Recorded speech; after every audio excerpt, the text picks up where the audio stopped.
Bonsoir à tous et merci de nous rejoindre donc, pour ce rendez-vous après saison. Donc normalement, on devrait être à peu près 70-80 connectés ce soir pour ce quatrième rendez-vous. Je vous remercie de votre présence. Je vais passer, dans un premier temps, je vais vous donner une petite liste des consignes. Merci, Jérôme.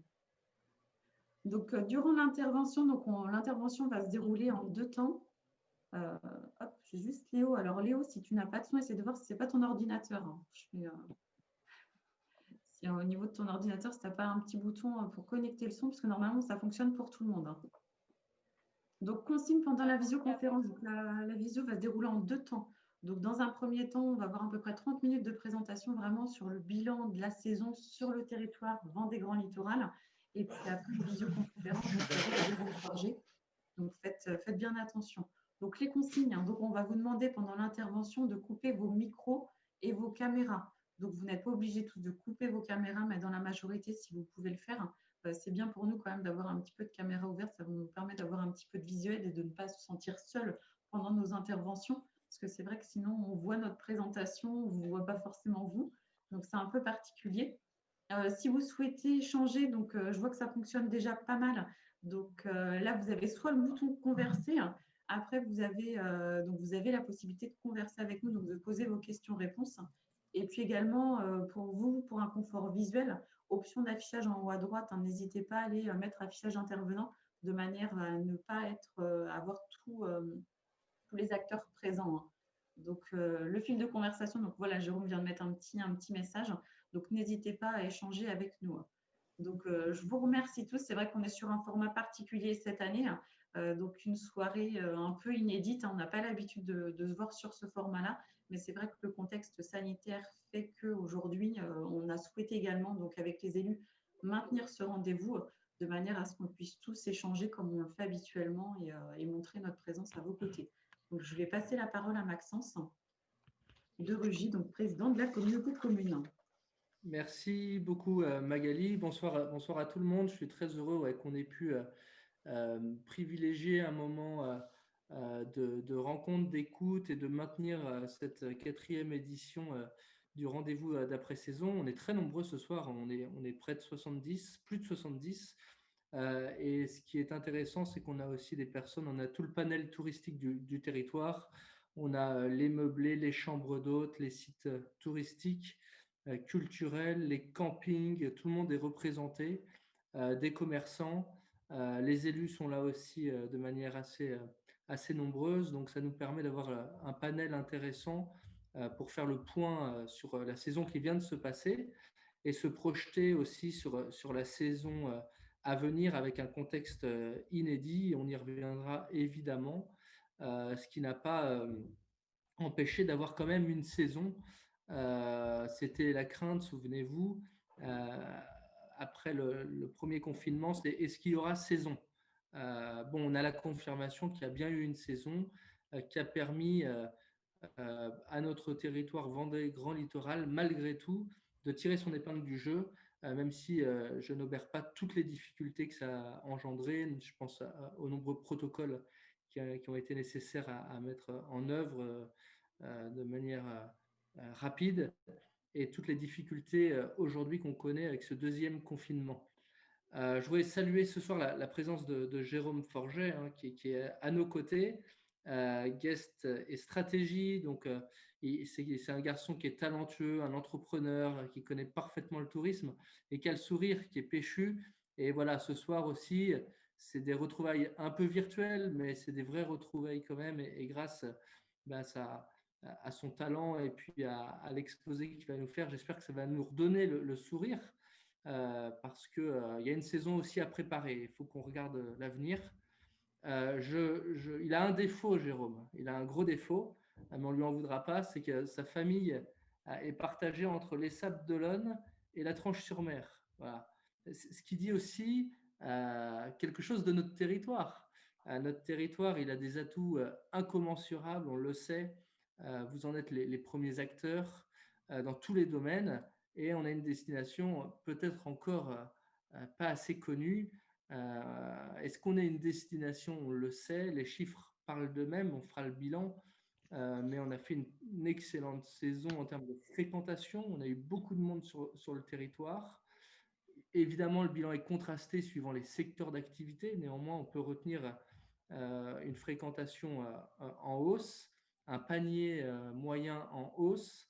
Donc, les indicateurs sont plutôt positifs sur la haute saison, la très haute saison.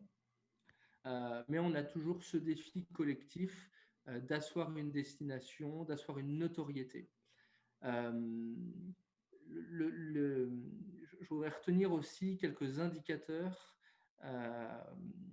qui sont très positifs par rapport à nos sites. On a eu une bonne fréquentation, même si après vous aurez évidemment la parole pour témoigner aussi suivant les types d'activités. Néanmoins, on a des bons indicateurs et on a des perspectives qui sont intéressantes pour le territoire qui est en plein développement. Notre communauté de communes se développe tout azimut. Le projet de territoire, la stratégie touristique se met petit à petit en œuvre. Je pense notamment à la stratégie sur le vélo avec les premières pistes cyclables qui ont vu un grand succès. On a ouvert cet été, juste après le déconfinement, la piste Ça roule au temps de Richard Coeur de Lyon, et on sait que c'est qu'un premier pas vers d'autres liaisons cyclables. On a le projet du port de Plaisance à Bourgenay. Pascal Loiseau est avec nous, qui va prendre aussi son envol dès 2021-2022, où ce sera plus concret sur le projet du port. On a le golfe de Bourgenay qui a été racheté par un entrepreneur vendéen qui a investi plus de 5 millions d'euros dans le golfe. On a le grand site de France, on a nos sites, on parlait des sites culturels qui ont bien fonctionné. J'ai été heureusement surpris de voir des chambres d'hôtes, des gîtes Saint-Vincent-sur-Jard, Saint-Cyr-en-Talmondais de très grande qualité s'ouvrir. Donc on a beaucoup d'indicateurs, un peu tout azimut, qui nous confirment que notre destination, elle répond aujourd'hui à ce qu'attendent notamment les familles. C'est le grand air, c'est la nature, c'est le cadre de vie privilégié. Et on a dans notre petite Vendée, qui est Vendée Grand Littoral, tous les paysages, toutes les activités. Et un point important, c'est qu'on est vraiment interdépendant. On ne retrouve pas sur un territoire l'ensemble des activités. Et ça, je crois que c'est important à retenir. C'est peut-être un des messages ce soir, dans un contexte un peu de crise, hein, je ne l'oublie pas. C'est qu'on a besoin des uns des autres. On a besoin de la communauté de communes sur ces projets structurants. On a besoin des professionnels. On a besoin des sites culturels. On a besoin d'hébergement. Voilà, donc, on a besoin des uns des autres. On ne fera pas tout seul. Et chacun dépend aussi de l'autre, avec un objectif, c'est monter en compétences, monter en excellence, améliorer l'accueil toujours plus et permettre ces interactions entre les professionnels du tourisme. La crise, évidemment, elle est jamais loin quand on parle de saison. J'espère et je crois que notre communauté de communes, que les offices de tourisme, en tout cas, on est attaché d'être à vos côtés pour vous accompagner à travers les aides qu'on a pu mettre en œuvre. Olivier Coutancé est là, il peut en témoigner avec le plan de relance, avec le fonds résilience, avec la CFE. On va porter 2/3 de la CFE pour alléger les charges des entreprises. Donc, il y a eu beaucoup aussi de mobilisation, et je remercie de l'ensemble de la communauté de communes, élus et agents, pour permettre une reprise économique rapide sur des bases saines. On verra, on fera un point économique aussi pour voir le bilan de cette seconde vague et ce second confinement. Mais ce qui est important pour nous, c'est d'anticiper ce déconfinement, sans doute progressif, un peu avant Noël et sans doute au premier trimestre 2021, pour aussi avoir une belle saison en 2021. Évidemment, la France est touchée terriblement au niveau sanitaire. C'est la première urgence. Au niveau économique, et si on avait réussi à faire le dos rond pendant la première vague, la deuxième vague, elle est quand même elle est difficile parce que ça vient appuyer là où ça fait mal. et la communauté de communes et aux avant-postes pour préparer cette saison et faire en sorte qu'on s'en sorte mieux que les autres. Ce n'est pas l'objectif, mais qu'on s'en sorte économiquement bien, grâce notamment à une saison qui sera la plus riche et la plus fournie possible. Donc, comptez sur nous. On sait que vous avez fait preuve d'une adaptation exemplaire pour être prêt. Donc, je crois que c'est le maître mot aussi dans la perspective de la future saison, c'est d'être prêt. En tout cas, bravo, merci à chacun des acteurs, merci d'être présent ce soir. Je propose qu'on rentre dans le vif du sujet. Je laisse la parole à Joël pour un point prospectif vendéen, et puis Magali va revenir plus précisément sur les quelques chiffres de la saison avant de laisser la parole à Jérôme. Voilà, merci de votre attention. Bonsoir à tous. Donc, je voudrais déjà me présenter. Un peu me connaissent. Je suis Joël Monvoisin, le maire d'Angles, et j'ai été récemment élu président de la destination Vendée Grand Littoral, un poste qui me ravit. J'ai souhaité l'avoir, je l'ai obtenu, et je n'ai qu'envie que de travailler avec vous. Voilà, donc j'ai envie de vous rencontrer. Ce soir, c'est une soirée particulière, mais on va faire avec. Donc, je vais vous dresser un petit bilan de l'année 2020, une saison particulière en Vendée, malgré tout, à l'image des résultats de la Vendée et des Pays de la Loire. Une saison courte, mais soutenue, un contexte particulier où plane la pandémie, comme disait le président tout à l'heure. Avec un confinement qui a amputé la saison de 2 mois, voire 3, on pouvait s'attendre à une saison désastreuse, mais c'était sans compter sur le tourisme français. Sans vouloir tout conquérir, les Français ont été obligés cette année de revoir leurs projets et vacances. Pas de grands voyages, pas de départ à l'étranger. Il a donc fallu se rabattre sur le territoire. Et c'est ce qu'on a pu constater. Cet été, c'est 1 Français sur 2 qui est parti en vacances, contrairement à 2 Français sur 3 en 2019. Les éléments probants de cette saison: des hébergements tels que les meublés de tourisme et les chambres d'hôtes, plébiscités, comme le disait le président tout à l'heure, une fréquentation préservée des lieux de visite, un boom du cyclotourisme, ça on a tous pu constater dans nos petites voies communales. Les gens ont cherché à visiter les bourgs, des endroits retirés des villages. Les réservations de dernière minute, ça c'est un peu particulier depuis quelques années, mais cette année encore plus. Des séjours plus courts. Voilà. Et pour l'équipe de Destination Vendée Grand Littoral, une saison difficile, fatigante pour toute l'équipe, avec des effectifs réduits, c'était voulu. Et on ne savait pas à quel moment allait démarrer la saison. Finalement, elle a démarré en juillet, elle a démarré plein pot, mais on a fait avec les effectifs sans embaucher plus. Une arrière-saison qui, elle, est en demi-teinte. En Vendée, nous pensions pouvoir nous appuyer sur le Vendée Globe. Malheureusement, le confinement est passé par là. Les visiteurs étaient présents, mais sur la journée uniquement. Pas de séjour comme les autres éditions. Pas d'affluence non plus, due à l'obligation de réservation pour visiter le village. Voilà. Donc tout ça, c'était un petit peu, ça contredisait un petit peu ce qu'on voulait mettre en œuvre. Mais là aussi, on a fait avec, et puis on fera mieux la prochaine fois. Donc, je vais repasser la parole à Magali, et puis je reprendrai la parole à la fin. Voilà. Merci à tous et de votre présence. On est 58 aujourd'hui actuellement à visionner tout ça. Merci à tout le monde. Merci, monsieur Monvoisin. Hop, Jérôme, si tu veux bien passer la slide suivante. Hop, puis l'autre après encore, s'il te plaît. Merci.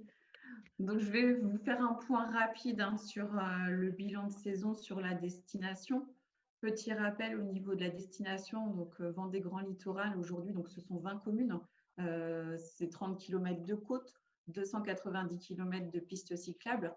Il faut savoir qu'au niveau de la destination, actuellement, on a 100 000 lits touristiques, dont 37 000 marchands, ce qui fait notre territoire le 3e territoire du département en termes de capacité d'accueil sur les hébergements. Donc, principalement de l'hôtellerie de plein air à 61%, donc on a 54 campings, Nos 2 ports de plaisance représentent en termes de capacité d'accueil 14%. Et puis après arrive en troisième position, les locations de vacances. Donc sans oublier après les hôtels, résidences après de vacances, les chambres d'hôtes et puis également les aires de camping-car. En termes d'activité, ce qu'on disait tout à l'heure et ce que je rebondis sur ce que Maxence disait tout à l'heure, c'est qu'on a un territoire attractif. On a 59 aujourd'hui sites et activités de loisirs sur tout le territoire, ce qui fait vraiment l'attractivité de notre territoire, et 25 structures nautiques. On a à peu près à peine la moitié de nos structures donc, qui sont nautiques, donc vraiment à vocation nautique. L'origine des visiteurs, donc cette année, on s'est principalement penché, donc on vous avait questionné en tant que partenaire sur l'origine de vos visiteurs et de nos visiteurs. On est, comme on le disait encore une fois, sur une année particulière. C'est vrai qu'on a subi donc, la crise sanitaire, comme tout un chacun. On a une baisse des étrangers de 65% sur le territoire. C'est vrai qu'aujourd'hui, le top de la clientèle, 98% pour la clientèle française. Habituellement, on est plutôt sur des chiffres à 73%, donc ce qui représente forcément 2% de la clientèle étrangère qui ne s'est pas déplacée cet été sur le territoire et notamment sur le territoire français. Donc vraiment une baisse de cette clientèle-là. On peut dire qu'on est entre guillemets une destination chanceuse parce que c'est vrai que nos forces ne s'appuient pas principalement sur une clientèle étrangère. On a cette chance-là, contrairement à d'autres territoires, notamment l'Île-de-France. C'est vrai que nous, on a cette chance-là où on a aussi toute notre clientèle locale française qui fait qu'on a pu aussi s'appuyer sur ces forces-là. Donc, on n'a pas forcément souffert de cette baisse de clientèle. Il y a quelques structures quand même sur le territoire qui ont une prédominance au niveau des clientèles étrangères, notamment des campings, des grosses structures, qui ont pu souffrir de cette baisse de clientèle. Pour nous, le top des clientèles, donc Pays de la Loire principalement, c'est le constat qu'on a pu faire cet été, c'est qu'on avait vraiment une clientèle de proximité. On était sur des déplacements à peu près à 2-3 heures, surtout ce qui était donc les déplacements pour les vacances. Habituellement, on est sur un pourcentage pour la clientèle Pays de la Loire, donc à 42%. Les Pays de la Loire plus l'Île-de-France, ça représente un peu plus de 50% aujourd'hui de notre clientèle. Donc, on a vraiment vu aujourd'hui le potentiel, on va dire, de la destination. Donc, la destination, donc on a un potentiel vraiment, un bassin qui est vraiment de proximité. Et puis, l'Île-de-France, c'est vrai qu'on a eu la chance ou pas, je ne sais pas comment on peut le dire, mais c'est vrai qu'aujourd'hui, clientèle au niveau de l'Île-de-France, on a beaucoup de clientèle parisienne qui n'est pas partie à l'étranger cet été. Donc, c'est vrai qu'on a eu cette force-là de pouvoir aussi, avec les résidences secondaires, de pouvoir les attirer sur nos côtes. Forcément, on a la chance aussi, ce qu'on disait tout à l'heure, d'avoir 30 km de côte. On a du littoral et ce qui a fait qu'on est aussi un territoire attractif.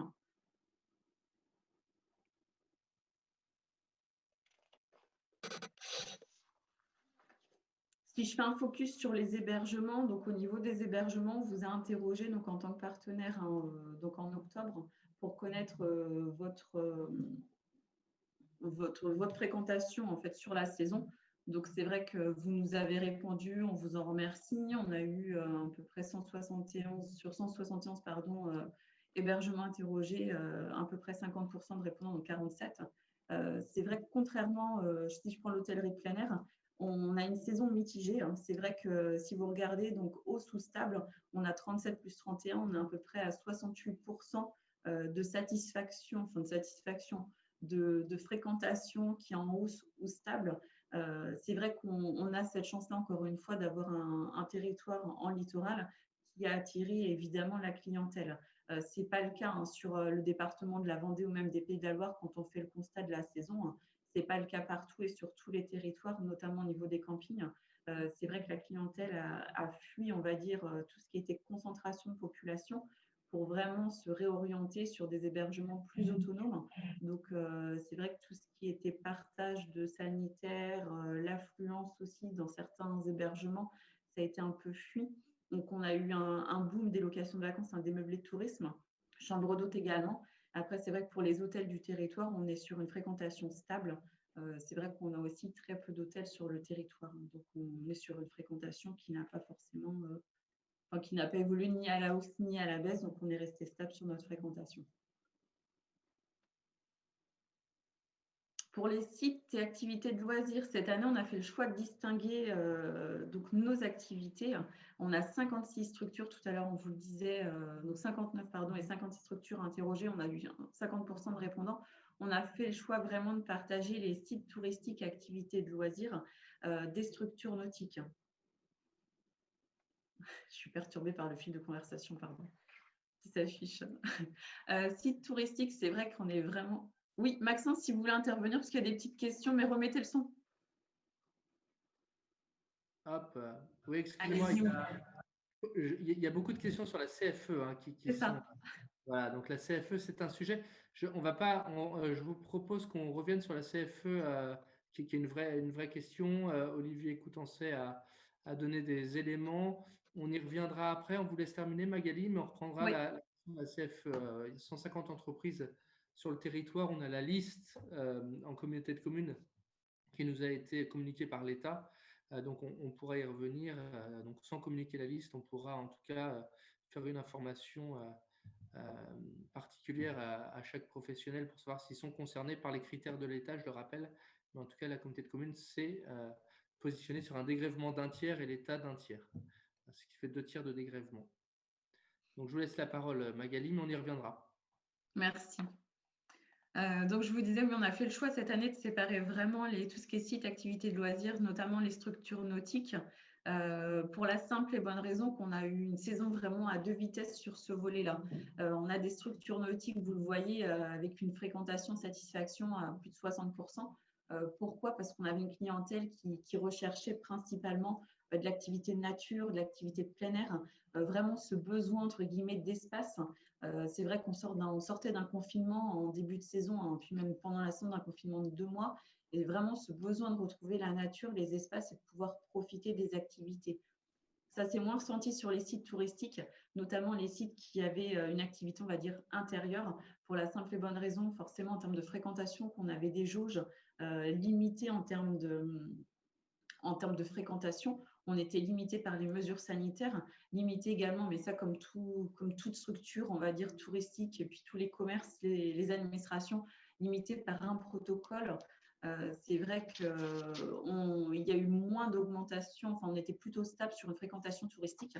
On a certains sites qui étaient en baisse, notamment en termes d'activité, mais qui nous ont expliqué aussi que cette fréquentation-là, elle était due au fait qu'on ait baissé les jauges de fréquentation.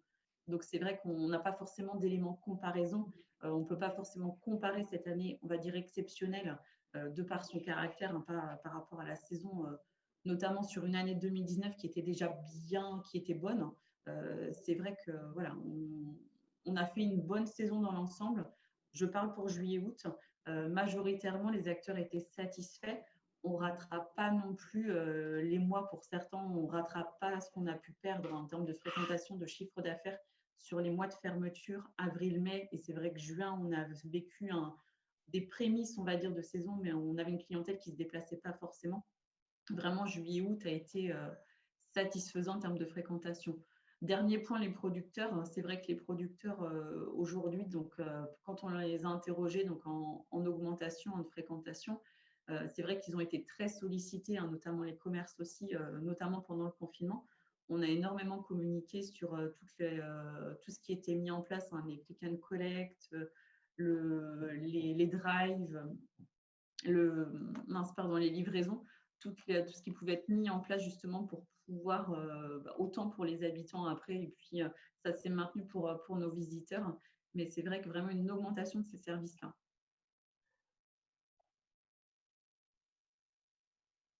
Comportement client, je ne ferai pas un état. On vous avait interrogé sur les comportements de vos clients. Je ne ferai pas l'état des lieux des comportements clients. C'est vrai qu'on a tous fait le constat que l'été a été dur, a été compliqué. On avait une clientèle très exigeante qui était vraiment en attente de services, de protocoles sanitaires, de réassurance. Une clientèle parfois pas forcément très, on va dire, très sympathique, dans la mesure qui était très exigeante, mais aussi parfois pas forcément dans l'empathie. Ça a été une saison compliquée pour ça. Comportement client, je voudrais plus insister, et je reviens sur ce que j'ai pu dire à l'instant. C'était vraiment une clientèle de proximité. On a pu voir les Pays de la Loire, vraiment de proximité, des résidences secondaires qui ont vraiment été optimisées, façon de parler, mais c'est vrai que ce qu'on voyait tout à l'heure, c'est vraiment les 2 tiers de notre capacité d'accueil aussi. On a fait un gros travail au niveau de l'Office de tourisme au mois de juin et début juillet sur la réassurance client et notamment pendant le confinement sur les protocoles. On a été interrogé énormément par téléphone sur la mise en place de protocoles, notamment sur les locations meublées, les chambres d'hôtes. C'est vrai que toutes les structures d'hébergement assez importantes bénéficiaient de protocoles, on va dire, nationaux par rapport aux fédérations. Toutes les petites structures, les petites unités d'hébergement, après, n'ont pas souffert de ça, mais on a pu les accompagner, on a pu répondre aussi à la clientèle pour les rassurer. Beaucoup de dernières minutes, on le disait tout à l'heure, donc forcément avec un climat, on va dire, assez anxiogène, beaucoup de dernières minutes, hébergement autonome. Et puis le constat qu'on fait aussi sur la saison, c'est qu'on a un Français sur 2 qui est parti en vacances. Donc habituellement, on est plus sur les 2 tiers des Français qui partent en vacances. On a un Français sur 2 qui est parti en vacances. On a pu le remarquer, au mois de juin, ça a été très frileux. On avait très peu de consommation. Ça a démarré un peu plus vite en juillet par rapport à d'habitude, dès le début juillet. Et c'est vrai qu'on a eu une consommation assez importante. Ce que je vous mettais aussi, je parlais du pouvoir d'achat, de l'achat plaisir.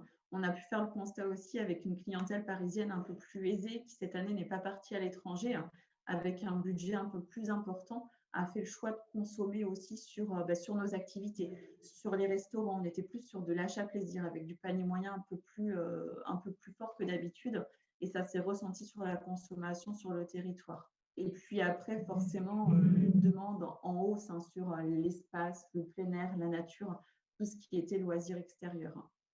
Et puis, on va dire la pépite, entre guillemets, de l'été, c'est vraiment les activités nautiques là, qui ont connu un boom assez important. Il y a certaines activités qui nous ont rapporté aussi qu'elles avaient aujourd'hui, qu'en plus de faire une bonne saison, elles avaient presque rattrapé leur chiffre d'affaires qui avait été perdu sur l'avant-saison.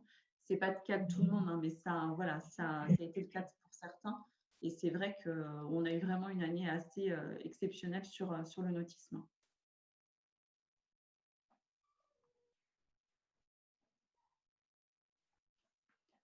Je vais vous faire un petit point sur nos actions de 2020. Donc là, c'est principalement l'Office de tourisme. Ce qu'on a pu faire, c'est vrai qu'on a vraiment accentué notre travail sur la crise sanitaire, bien évidemment.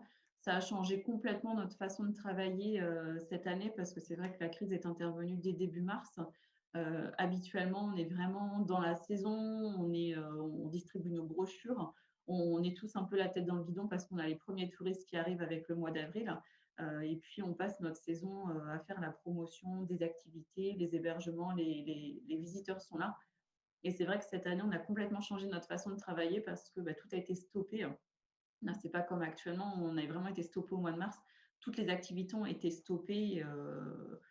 La réflexion qui a été faite, c'est de se dire comment nous, en tant qu'office de tourisme, en tant que destination, pouvez vous accompagner les professionnels du territoire en concertation avec les élus et comment vous pouvez travailler à vos côtés. Donc, c'est vraiment passé dans un premier temps par un appel. On a essayé d'appeler tous nos partenaires individuellement. C'est vrai qu'on a pris le temps de le faire pour la simple et bonne raison que c'était important pour nous de savoir comment vous alliez, ça se passait sur le terrain, parce que c'est vrai que nous, on était un peu en retrait aussi par rapport à ça. Et puis, comment on pouvait vous aider en tant qu'administration, en tant que destination, ce qu'on pouvait apporter nous en tant que professionnels. Ça aboutit sur une création de 2 groupes de travail. Donc, on a créé un groupe de travail d'une 12aine de personnes composé de professionnels de toute activité sur le territoire. Ça nous a permis vraiment de travailler sur une sortie de crise. Essayer de comprendre comment on pouvait communiquer, voir comment on pouvait communiquer tous ensemble, quelles actions on pouvait mettre en œuvre, vers quelle cible et comment on sortait de cette crise parce qu'on allait en sortir. Également un deuxième groupe de travail qui était fait vraiment plus particulièrement pour les petites structures d'hébergement. Petites structures d'hébergement où là, on était vraiment sur l'élaboration de recommandations pour les mesures sanitaires. On ne parle pas de protocole pour la simple et bonne raison qu'on ne voulait pas vous encadrer en fait les structures dans un protocole. C'était vraiment vous laisser la liberté de pouvoir adapter en fait toutes ces recommandations en fonction de vos hébergements et en fonction de vos habitudes de chacun. Et puis après, création d'une cellule de veille. Donc là, on a été active, notamment sur tout ce qui était veille par rapport aux aides que vous pouviez avoir en tant que professionnel, par rapport à toutes les animations qui étaient annulées puis après remises en place, notamment toutes les bonnes actions, entre guillemets, donc les drives, les click and collect, tout ce qu'on pouvait trouver au niveau des restaurateurs, des commerçants, tout ce qui pouvait être mis en œuvre pour pouvoir faire vivre encore une fois le territoire. Donc, c'est passé par la promotion du territoire. Donc, on a mis à disposition des outils médias, de manière à ce que vous puissiez faire la promotion de du territoire par le biais de vos activités. Campagne de communication sur les réseaux sociaux, donc grâce au travail aussi du service communication de la communauté de communes, de votre participation à tous, parce que vous avez été beaucoup à nous donner des rushs de vos activités. On a pu créer en fait une campagne de communication sur les réseaux sociaux. On a fait 4 vidéos donc à destination du public, donc principalement sur les espaces. Donc c'était les grands espaces, la grande histoire, les grandes sensations et les émotions, je crois. Donc c'était vraiment accentué sur ce qu'on pouvait trouver en Vendée Grand Littoral et ce sur quoi on pouvait aussi nous valoriser et valoriser notre activité, notre territoire. Création de visuels emblématiques. J'avais mes petites cartes tout à l'heure, mais je les ai perdues. Tant pis. On a créé des cartes postales. C'est vrai que là, ça avait été mis en place aussi avant le confinement et c'était un travail de cet hiver. Création de cartes postales thématiques et emblématiques du territoire. Vous les avez? Ah bon, tant pis. Non. Elles sont là. Ouais. Création emblématique, et c'est vrai que ça a très bien fonctionné cet été. On a eu pas mal de retours. Après. Je vais vous en faire voir 2 ou 3. C'était ces petites cartes postales-là. On a travaillé avec l'agence de communication, donc Marceline. Merci Xavier. Donc, on a vraiment mis en valeur les lieux emblématiques du territoire. C'était vraiment faire la promotion des lieux emblématiques. C'est vrai qu'aujourd'hui, la force de notre territoire, c'est vraiment, ce sont ces lieux-là. Quand nos visiteurs, même nos habitants vont à la plage, on ne dit pas, voilà, déjà, on ne va pas en Vendée Grand Littoral, on ne va pas à Longeville-sur-Mer, on va aux Conches, on va au Rocher, on va au Veillon, on va à la Mine, on va à la Pointe du Perret, on va aussi au Halles de Moutier, on fait plein de choses. Là, je vous mets, j'ai des petites, hop, elles sont pas à l'envers, voilà, tous les petits exemplaires qui arrivent. Et c'est vrai que c'était vraiment mettre en avant tous ces lieux emblématiques du territoire qui sont représentatifs d'où on a des vacances, du lieu où on habite, des lieux vraiment emblématiques. Ensuite, vous voulez plus particulier, donc accompagnement et soutien économique. Donc c'est vrai qu'on a travaillé vraiment pour mettre en avant toutes les aides qui pouvaient être mises en place au niveau de la communauté de communes, au niveau du département, de la région. Donc là, grâce à l'appui du service économie de la communauté de communes, on a pu vous aider, vous donner l'information de toutes les aides pour lesquelles vous pouviez prétendre. Et puis également, donc, grâce aux élus de la communauté de communes, on a fait le choix aussi du report des partenariats donc, de l'année 2020 sur 2021. Ça représente un effort financier pour la structure à peu près de 55 000 €. Donc, c'est vrai que c'est un effort financier qui a été fait et c'est un choix des élus pour vous accompagner en plus de ce qui pouvait être mis en place. Notre côté également, donc restructuration des offices de tourisme, c'était adapter l'accueil en fait aux tendances de la crise. C'est vrai qu'on a adapté notre accueil. Forcément, pendant le confinement, on n'était pas ouvert. Donc, on a adapté permanence téléphonique. On a été très présente sur les réseaux sociaux. On a développé aussi les contacts sur Messenger. Et puis, pendant la saison, ce que monsieur mon voisin disait tout à l'heure, c'est qu'on a aussi adapté nos horaires d'ouverture. On a fait le choix de ne pas recruter de saisonniers cet été, comme beaucoup de structures aussi sur le territoire, sur le département. Et on a fait le choix de ne pas recruter. C'est vrai qu'on a baissé notre amplitude horaire.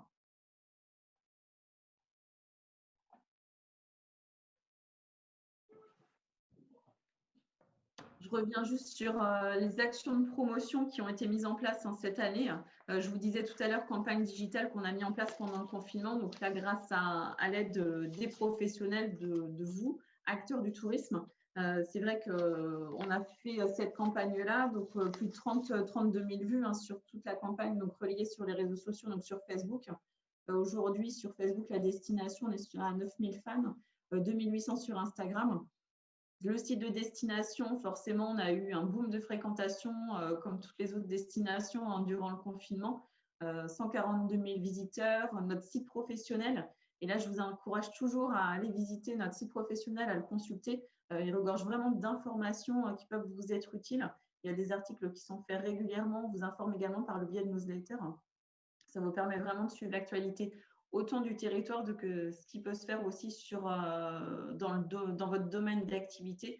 On essaye vraiment de faire une veille active sur tout ce qui est mis en place, autant sur le territoire qu'au niveau départemental et national. On a voulu faire aussi depuis l'année dernière un petit focus sur les avis clients. C'est vrai que là, on a fait, j'ai l'équipe qui a fait un gros travail de recherche. Aujourd'hui, sur toute la destination, prestataire tout confondu, on a 32 780 avis Google My Business. On a à peu près une note de 4,2 sur 5, ce qui n'est pas négligeable. C'est vrai qu'il faut être très vigilant et il faut être vraiment très, très vigilant par rapport à ça, aux avis clients. Aujourd'hui, on a pu voir avec le confinement, c'est l'utilisation des médias. C'est très facile aujourd'hui de communiquer, de partager son activité, son expérience, que ce soit bien passé, moins bien passé, mais on partage tout et on est dans l'instantanéité. Il faut vraiment être au fait de ces canaux et c'est vraiment important d'être présent pour vous et de répondre aussi à tous ces avis. Donc là, on n'a fait que Google My Business, on ne s'est pas penché sur les autres plateformes comme TripAdvisor, des choses comme ça.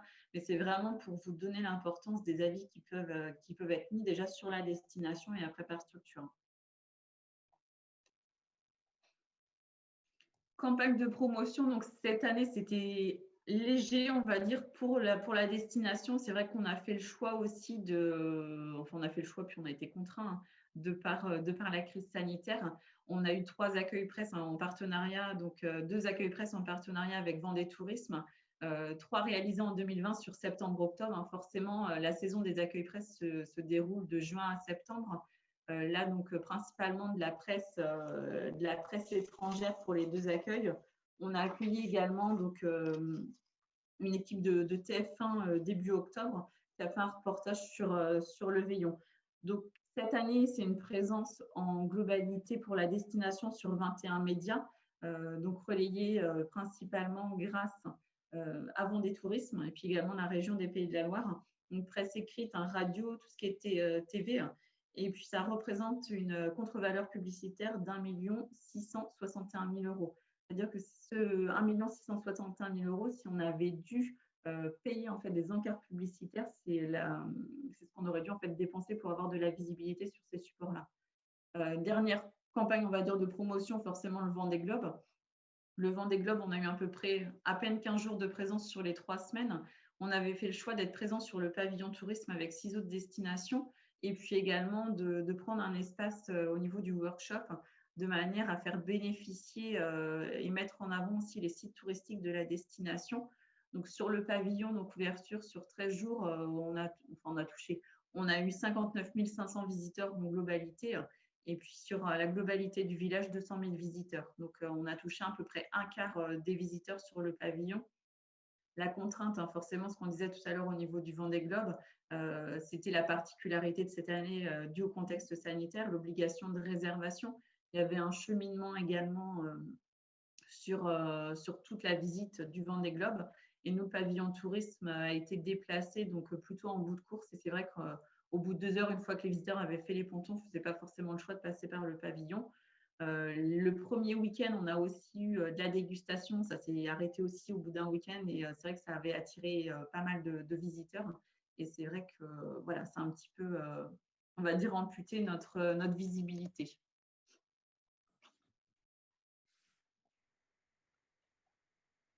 Je ne sais pas si vous avez des questions, mais c'est vrai qu'on a terminé là sur le bilan de saison.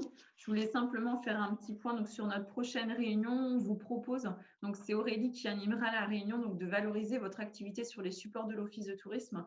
Donc, on vous propose de faire une rencontre donc, en visio samedi 28 novembre à 10 h. Donc, n'hésitez pas à prendre contact avec Aurélie. Si vous êtes intéressé, vous pouvez nous le faire savoir dans le petit fil là, pour converser et puis on reprendra contact avec vous.